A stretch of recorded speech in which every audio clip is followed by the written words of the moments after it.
verdad que cuando se trata de nuestros hijos, muchas veces los padres decimos, ¿por qué son así? ¿O qué pasó? ¿Por qué suceden estas cosas ahora que ya tienen 15 años, 12 años, 14, 20? Entonces, por ahí nos hemos preguntado, ¿qué tienen que ver los estilos de crianza?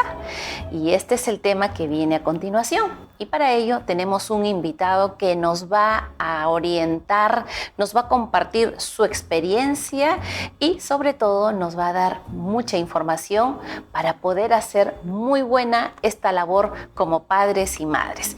Tenemos con nosotros al psicólogo José Luis Vilquiniche Quino. Bienvenido, doctor, aquí al programa. Muchas gracias, buenas tardes a todos ustedes, a la teleaudiencia, a las personas que están sintonizando el programa a través de las redes sociales. Darle un cordial saludo de parte mía, a los padres también de familia, a los distintos docentes, colegas psicólogos, a todos los especialistas, al público en general que está en este momento presenciando este programa. El gusto es mío estar en este importante presente ahora hablando sobre este tema tan importante y tan trascendental, sobre todo ahora en los tiempos que estamos viviendo, ¿no? Así es. Crianza. Doctor, cuéntenos, ¿qué cosas son los estilos de crianza y por qué son tan importantes para la familia? Lo esencial que debemos rescatar en el estilo de crianza son las formas, las maneras en las que la familia educan a sus hijos, ¿no? Es la manera, la forma. En nosotros cómo establecemos la disciplina positiva dentro del hogar, cómo establecemos la norma de convivencia. Por ejemplo, si están dentro del hogar también padre y madre deben cumplir con las responsabilidades que les corresponden para educar a sus hijos. En caso de madres solteras, a veces la educación también corre a cargo de la familia, tanto del padre o de la madre, ¿no? Que es una realidad en la que vivimos nosotros. Pero esos son los estilos de crianza, ¿no? La manera en cómo nosotros educamos a nuestros hijos, estableciendo disciplina, los valores que son muy importantes y las normas que van a servir al niño durante todo su crecimiento, durante todo su desarrollo. ¿Cuáles son esos estilos de crianza? Los estilos de crianza, bueno, son los estilos, por ejemplo, empezamos con el estilo de crianza permisivo, que lo voy a así dar unas características fundamentales en la que, por ejemplo, los padres son muy consentidores o aprueban o siempre quieren darle lo mejor a sus hijos, ¿no? Está bien darle lo mejor a los hijos, pero muchas veces estos padres no tienen la disciplina suficiente o no establecen normas claras para que los hijos puedan cumplirla dentro de casa, ¿no? También están los estilos de crianza negligentes, que los padres, por ejemplo, no se hacen cargo, no están presentes en la vida ni en el desarrollo académico, emocional, social del niño, no cumplen con sus responsabilidades de padres, quizás por trabajo, por diferentes motivos, ¿no? O simplemente por abandono también del padre o de la madre de las responsabilidades. Entonces, eso perjudica el estilo de crianza negligente, claro, porque al no existir normas en casa, los niños suelen aprender esas normas de los amigos o de la televisión. Entonces, la televisión influye negativamente también en la conducta de los niños, más que todo cuando están creciendo. Entonces, ellos también se generan problemas de conducta, ¿no? Hay problemas también del niño dentro de la adaptación que debe seguir dentro de la sociedad. Entonces, en cuanto al estilo de crianza permisivo, también existen esas consecuencias negativas, ¿no? Los niños crecen pensando que pueden hacer lo que quieren. Entonces, si el niño no respeta en casa, tampoco lo va a respetar en el colegio, ni tampoco va a respetar las normas en general, ¿no? Y va a ser un adulto displicente, que va a faltar al trabajo, que va a faltar a los estudios. O sea, las consecuencias son bastante negativas en cuanto a ese estilo de crianza, ¿no? También está el estilo de crianza autoritario, en la que los padres ejercen disciplina estricta y son los padres que son los que tienen, ¿no?, la autoridad en casa y son los que dan la última decisión o tienen la última palabra en todo, ¿no? Entonces, lo estoy mencionando así brevemente porque son extensos, ¿no? Y está el estilo de crianza democrático, que se busca que se imponga o que se busca que se practique dentro de los hogares, en la que los padres y los hijos conversan, dialogan para poder tomar decisiones, ¿no?, dentro de casa, pero es el adulto que siempre debe tener la última palabra, ¿no? En todo caso, es distinto a lo autoritario, porque en el autoritario el adulto impone sus decisiones, pero en el democrático los padres y los hijos conversan, ¿no? Para establecer las normas de convivencia sin que eso haga que el padre sea flexible, ¿no? El padre tiene que encontrar un ritmo equilibrado entre su estilo de crianza y establecer la disciplina que corresponde dentro del hogar, ¿no? Para que los hijos aprendan también.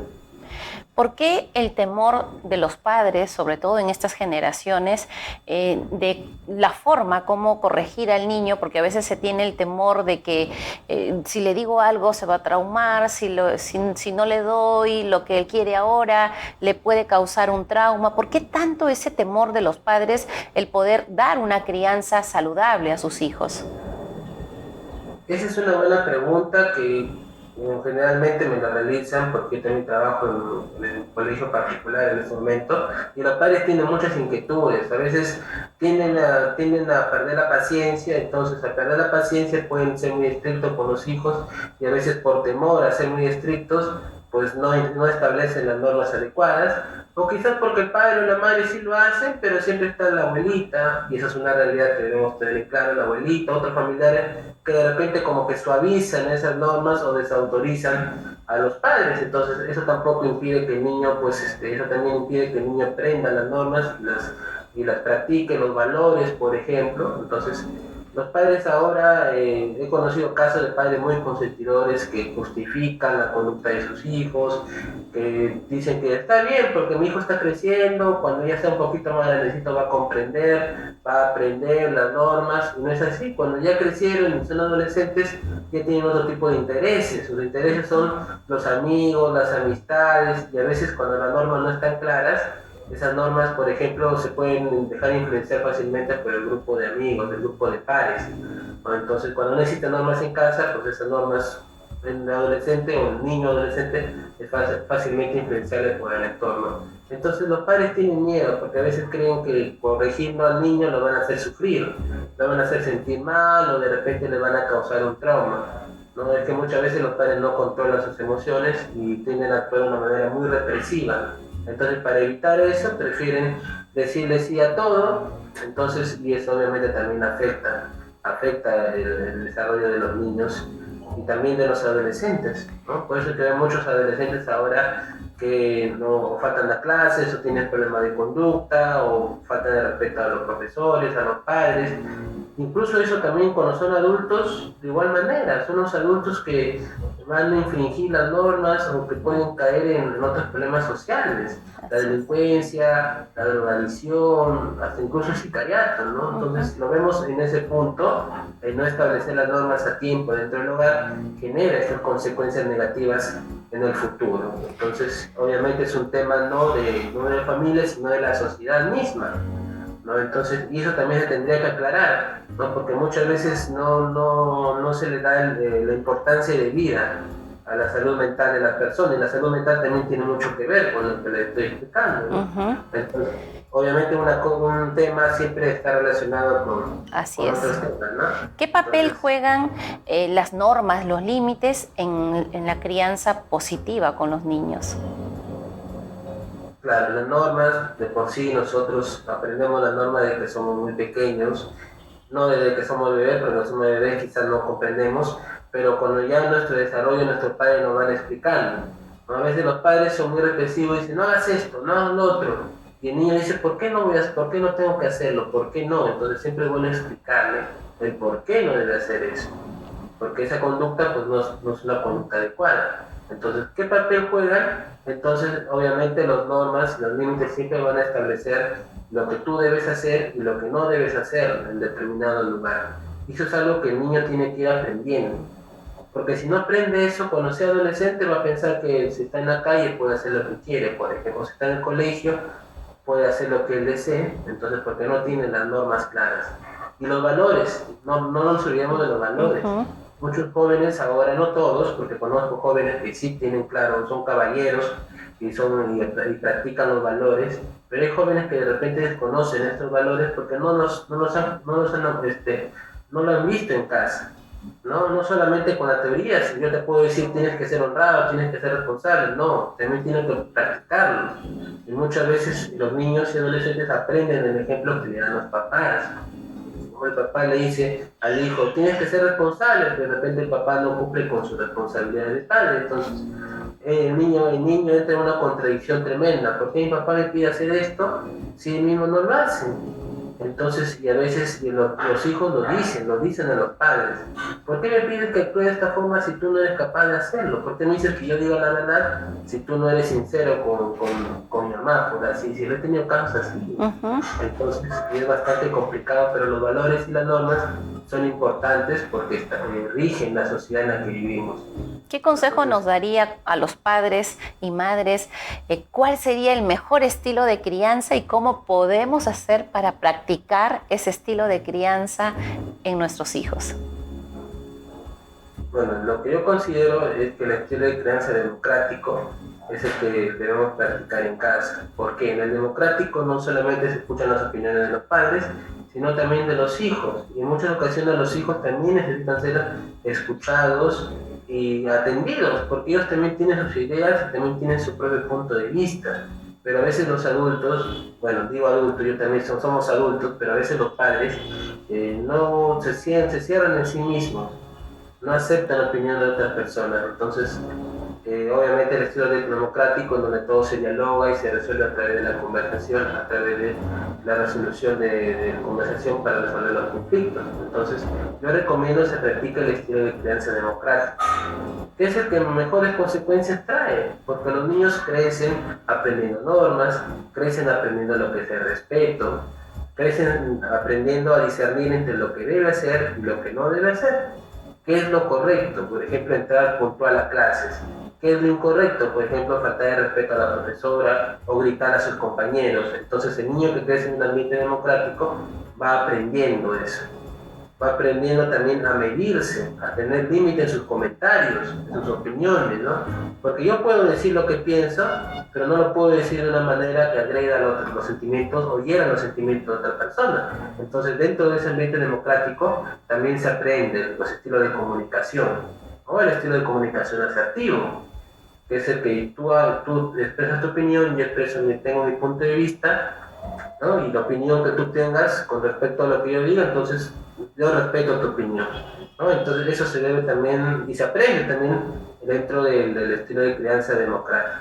¿Cómo buscar ese punto de equilibrio, doctor, en ese estilo de crianza democrático sin irse al extremo de dejar que el niño haga y deshaga a su manera, confundiendo que es un estilo así democrático? Claro, y eso también es la duda de muchos padres, porque a veces cuando tú le aconsejas de esa forma, ellos creen, pero doctor, usted me está pidiendo que yo sea muy blando, que sea muy comprensivo, y de repente mis hijos se me van a faltar de respeto y van a empezar a hacer lo que ellos quieren. Entonces, no, una mano a la miel y no te la miel, como decía la frase, ¿no? Por momentos, cuando mi hijo está haciendo algo bueno, está estudiando, o está esforzándose, o está aprendiendo, entonces lo felicito, ¿no? Le digo cosas positivas que le van a servir. Cuando siento que mi hijo está actuando mal o de repente empezó a gritar en casa o le agredió a un compañero o tuvo algún problema de conducta, me siento con él y converso, pero escuchándolo también. No es que yo como adulto voy a empezar a gritarle, no voy a empezar a llamar la atención, entonces no, de esa forma lo único que hago es que el niño se aleje más de mí, ¿no? Pero si yo me siento a conversar con mi hijo, con un primo, un familiar, ¿no? Porque también tenemos en casa los niños, nuestros sobrinos que tengan ese tipo de problemas, converso con ellos y les explico, ¿no? Trato de siempre establecer un diálogo con ellos, pero pero yo siempre yo mantengo mi papel de adulto, ¿no? Entonces, puedo escuchar a mi hijo, puedo escuchar las opiniones que él tiene, pero yo soy el papel de adulto, ¿no? Bien, doctor, quiero agradecerle por su tiempo, por orientarnos, que estoy seguro va a servirnos de mucho todo lo que hoy nos ha compartido. Muchas gracias, doctor. Muchas gracias a ustedes por la invitación, nos estamos encontrando muy pronto. Muchas gracias, hasta luego. Bien, queridos amigos, nosotros ahora vamos a irnos a la pausa, pero antes vamos a buscar dónde los dioses escondieron la felicidad. Es lo que nos trae la doctora Esther Álvarez Bolaños. El cuento ¿Dónde escondieron los dioses la felicidad? Trata sobre el asombro de los dioses al ver la perfección con la que habían creado al hombre y a la mujer. Los habían hecho casi perfectos, a su imagen y semejanza, por lo que se preocuparon. Sintieron que peligraba su poder al haber creado casi a otros dioses, por lo que decidieron quitarles algo, la felicidad, la cual, tras considerar varios lugares lejanos donde esconderla, decidieron esconderla en un insospechado lugar. Dijeron, la esconderemos dentro de ellos mismos. Estarán tan ocupados buscándola afuera que nunca la encontrarán, nunca se darán cuenta que la tienen dentro. Y desde entonces, termina el cuento, ha sido así. Los seres humanos pasan toda la vida buscando fuera la felicidad sin sospechar siquiera que la llevan dentro. ¿Y tú, ya te diste cuenta dónde llevas la felicidad? ¿Ya te diste cuenta que dentro de ti tienes todo para ser feliz? Creer que se puede es hacer que suceda. Hasta la próxima.